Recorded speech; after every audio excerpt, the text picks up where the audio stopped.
Livre d'Abdias. Prophétie d'Abdias. Ainsi parle le Seigneur, l'Éternel, sur Édom.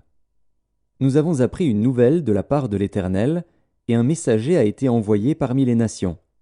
Levez-vous, marchons contre Édom pour lui faire la guerre. Voici, je te rendrai petit parmi les nations, tu seras l'objet du plus grand mépris.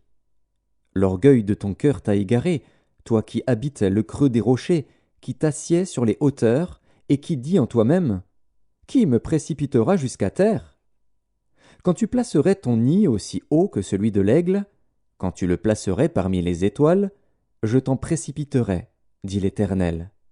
Si des voleurs, des pillards, viennent de nuit chez toi, comme te voilà dévasté, mais enlèvent-ils plus qu'ils ne peuvent? Si des vendangeurs viennent chez toi, ne laissent-ils rien à grappiller? Ah, comme Ésaü est fouillé, comme ses trésors sont découverts.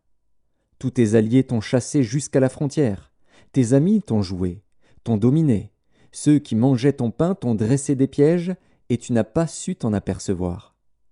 N'est-ce pas en ce jour, dit l'Éternel, que je ferai disparaître d'Édom les sages, et de la montagne d'Ésaü l'intelligence? Tes guerriers, ô Théman, seront dans l'épouvante, car tous ceux de la montagne d'Ésaü périront dans le carnage.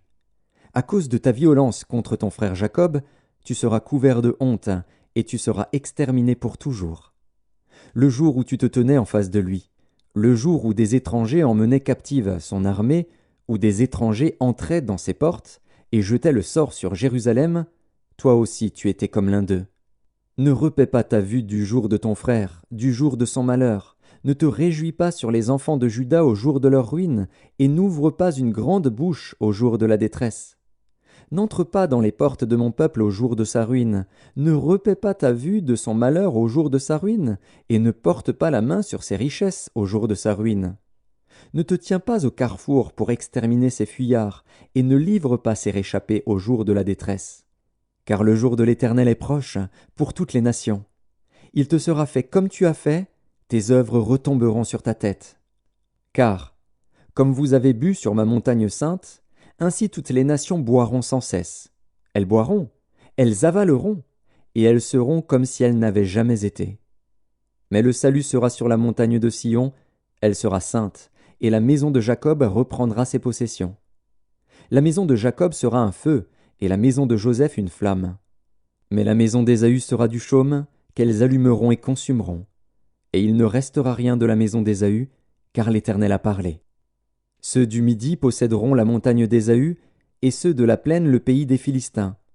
Ils posséderont le territoire d'Éphraïm et celui de Samarie. Et Benjamin possédera Galaad. Les captifs de cette armée des enfants d'Israël posséderont le pays occupé par les Cananéens jusqu'à Sarepta, et les captifs de Jérusalem qui sont à Sépharad posséderont les villes du Midi. Des libérateurs monteront sur la montagne de Sion pour juger la montagne d'Ésaü, et à l'Éternel appartiendra le règne.